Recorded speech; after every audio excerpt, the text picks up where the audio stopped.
Allahu Akbar,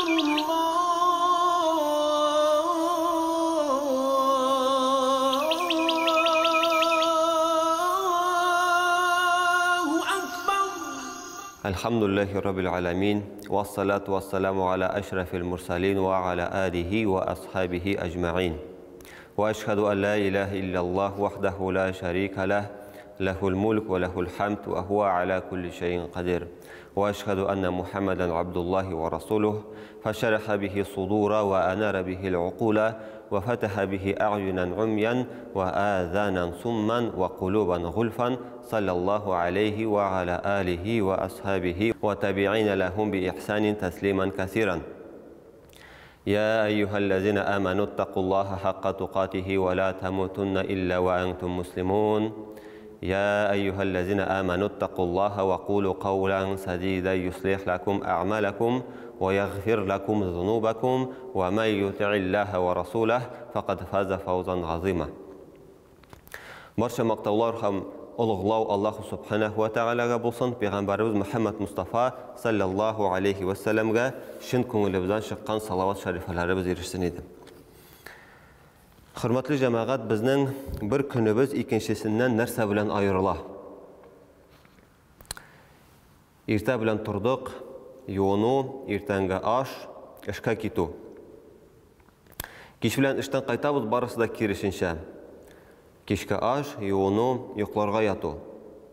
Kunda buruk aybirlar qavatlana. Ammo bizning turmush ravishin bolalarniki bilan shag'ishtirsak, anda bir ayirma bor. Alar kun sayin yangi narsa o'ranalar. Bolalar bog'chasi, maktab, universitet muhim tugul. Bunda bizni qiziqsindirgan aybir kunda ilm alu, kunda bilim alu. Endi anglawımızca bugungi va'zimiz, bugungi so'zimiz ilm turunda bo'lacak. Ilm narsa ol, kim ilmni berem, aning shartlari ham boshqalar inshaalloh. Ham ilm turunda söylaganda endi eng birinchi biz aytirga tegish, ilmni bizga kim bera? Biz jamoat baribizda ilmni o'rgatuvchilar, ustozlar, o'qituvchilar ekanini bek yaxshi bilamiz. Ammo hech qana eng tüp o'qituvchimiz kim degan adigina so'rovga da tüplü javobni bera olmaymiz.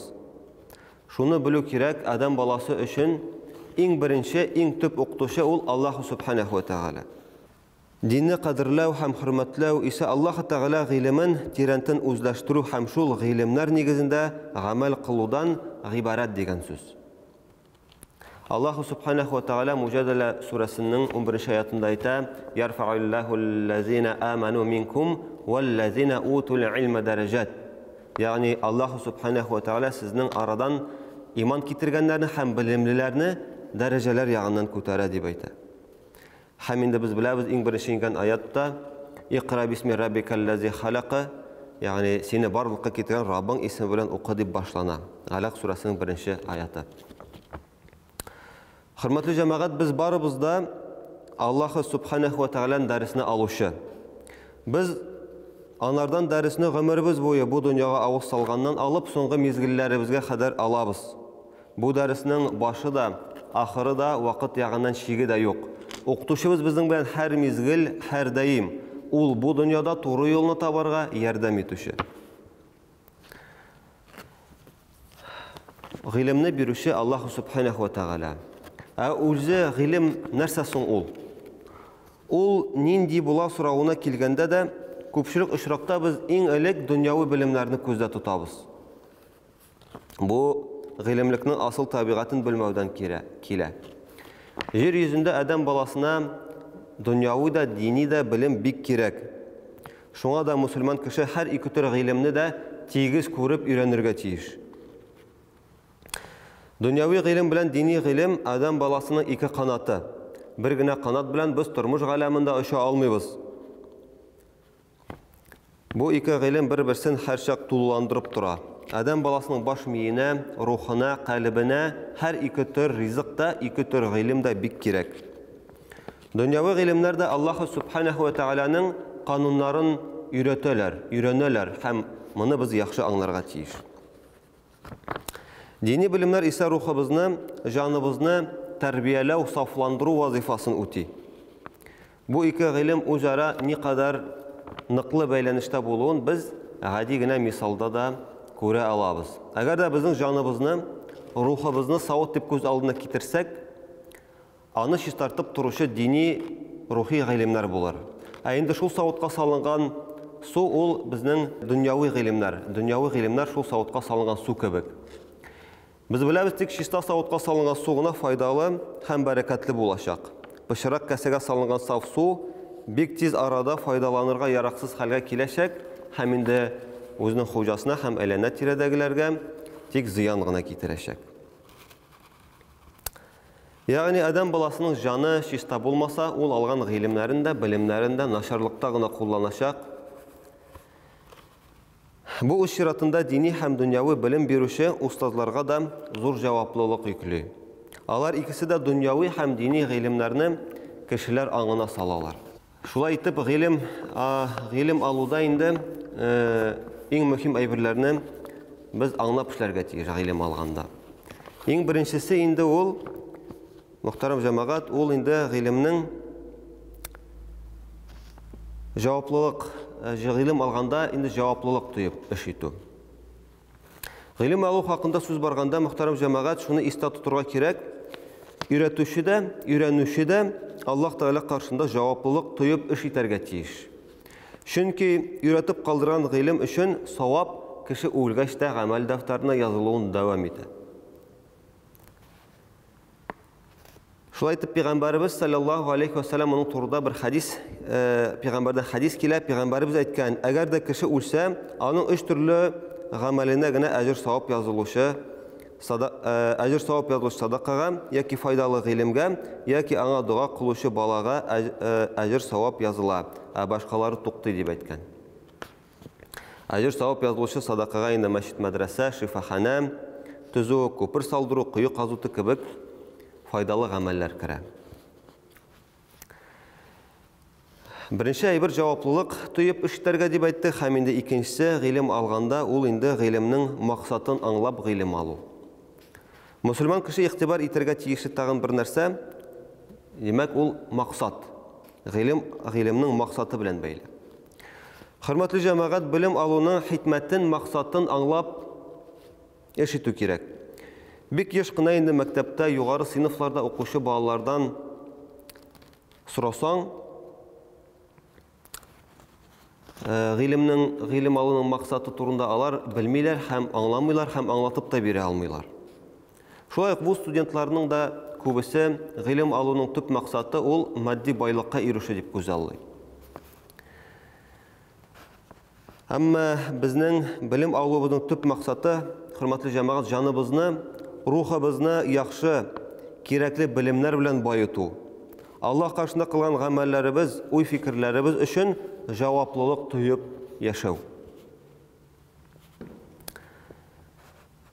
Hem indi ilim alganda biz indi ilimnin şikleri turunda da bilirge tiyir. Üçüncü nerse ilimnin şikleri bilen beylem.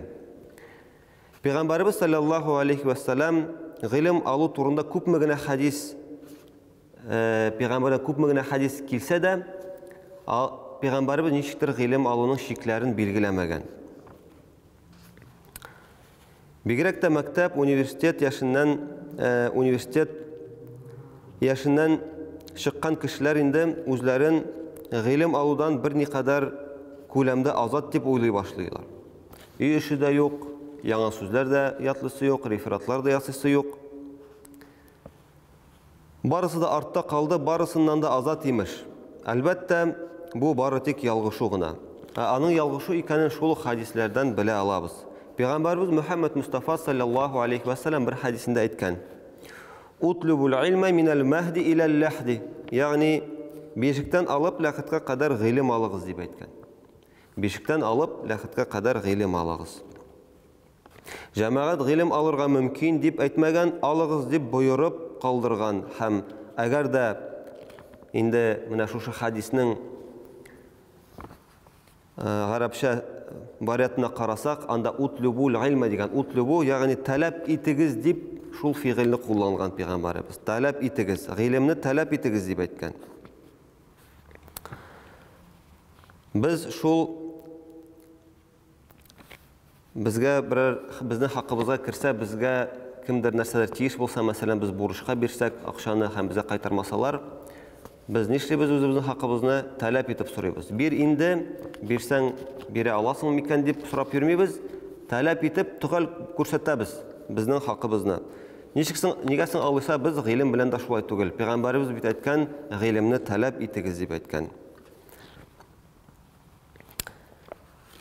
Дин кардәшләрем, мусульман кешегә бишектән алып лакытка кадәр гыйлем алу фарыз. Белем алмый икән, димәк, Аллаһ субханаһу ва тааля каршында үзенең бурычын үтәми. Кайбер кешеләр байлык һәм дәрәҗәгә ирешү белән гыйлем алу инде артык кирәкмәс дип уйлыйлар.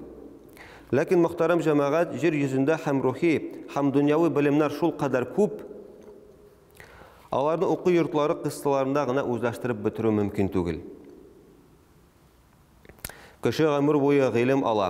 Пәйгамбәрбез Мөхәммәд Мустафа саллаллаһу алейхи ва саллям бер хадисендә шундый сүзләр әйткән. Син гыйлем бирүче, кешеләрне гыйлемгә өйрәтүче бул, я булмаса гыйлемне өйрәнүче кеше бул. Тыңлаучы гыйлемне яратучы бул, башкасы булма, һәлак булырсың дип әйткән. Димәк, Пәйгамбәрбез саллаллаһу алейхи ва саллям һәрберебезгә гыйлемле булып, шул гыйлемне башкаларга да өйрәтүне йөкли. Шулай итеп, 4-нче нәрсә ул инде шушы гыйлемне тапшыру. Безнең бурычыбыз гыйлемне тапшыру. Без алган белемнәребез ярдәмендә рухыбызны гомер буе тәрбияләргә, шул гыйлемнәрне балаларыбызга да тапшырырга бурычлыбыз.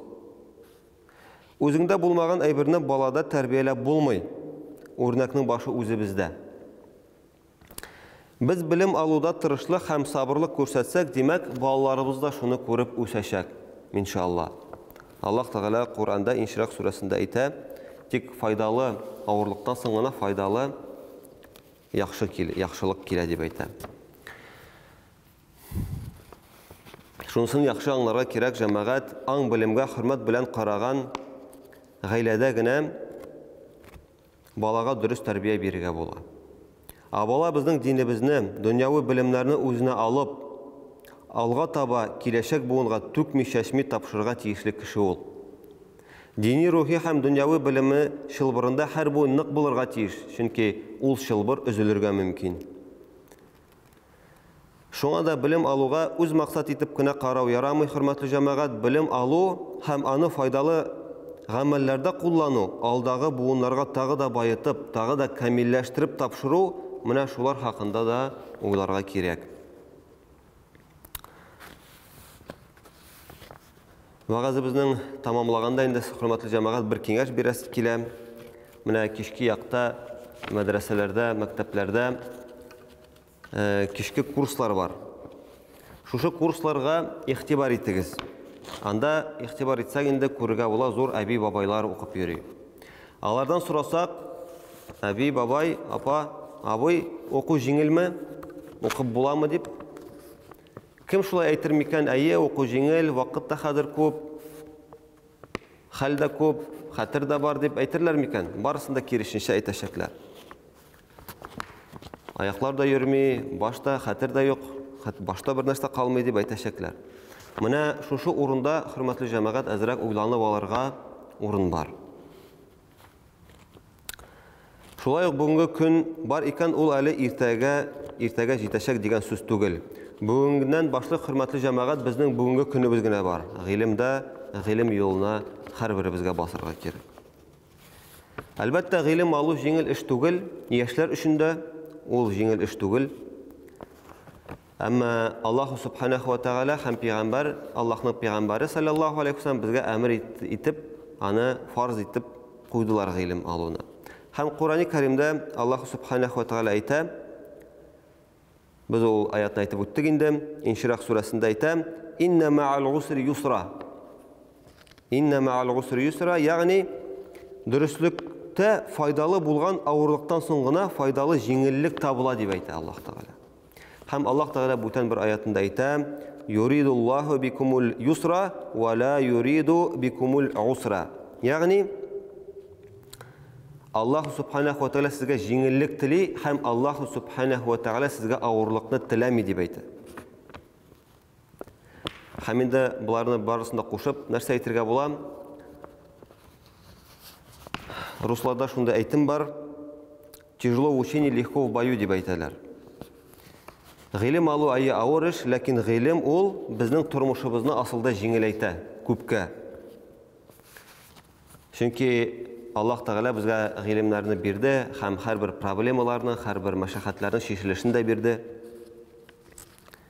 Кешенең тормышы, әгәр дә Куранга мөрәҗәгать итсә, шул кадәр гади һәм логик, ягъни тормышны катлауландырган һәм аңа тынычлык бирмәгән нәрсәләр изге китапта инде аңлатылган.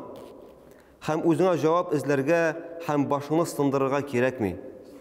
Безгә Аллаһ Тәгалә кушкан кануннарны үтәргә генә кирәк. Без кешеләр кай вакыт катлаулы решениялар табырга шул кадәр игътибар бирәбез, ә бит шул вакытта сорауга җавап безнең алдыбызда, Кур'ани Кәримдә барысы да бар. Аллаһ Субханаху ва Тәгалә Кур'анда Бакара сурасының 2-нче аятында әйтә: "Заликал китабу ла райба фих, худан лил муттақин." Ягъни Кур'анның Аллаһудан индерелгән хак китап икәнлегендә һич шик юк. Бу китап аның белән гамәл кылучы тақва мусульманнарга хак юлны күрсәтүче Кур'андыр дип әйтә. Пәйгамбәрбез Мөхәммәд Мустафа саллаллаху алейхи ва саллям bir хадисында шулай әйткән: кем дә кем гыйлем алу юлына басса, Аллаһ аңа җәннәткә алып баручы юлны җиңеләйтә. Фәрештәләр гыйлем алучы кешегә кылган гамәленә ризалык белдереп, канатларын җәяләр. Галимнәр пәйгамбәрләрнең варислары. Пәйгамбәрләр динарны да һәм дирхамны да мирас иттереп калдырмаганнар. Алар бары тик гыйлемне генә калдырганнар. Кем дә кем аны алса, үзенә җитәрлек дәрәҗәдә алган булыр дип әйткән. Хөрмәтле җәмәгать, шуны истә тотып, Аллаһка дуа кылып, һәр вакыт гыйлемебезне арттыруны Аллаһ Субханаху ва Тәгаләдән сорыйк. Һәм дә шулай гына шушы олуг бурычыбызны үтәргә безгә ярдәм иткән устазларыбыз өчен дә иншалла сорыйк. Аллаһ Субханаху ва Тәгалә үзебезнең устазларыбызга үзенең сәгадәтен насыйп итсен бу дөньяда да, ахирәттә дә иншалла. Һәм дә шулай гына безгә үзебезнең балаларыбызга шул гыйлемнәрне бирү эшендә Аллаһ Тәгалә җиңеллек бирсен иншалла, һәм балаларыбызны гыйлемнәр белән баетсын, һәм шушы гыйлем бирү чылбырында һәр буынлык булсын иде. Амин.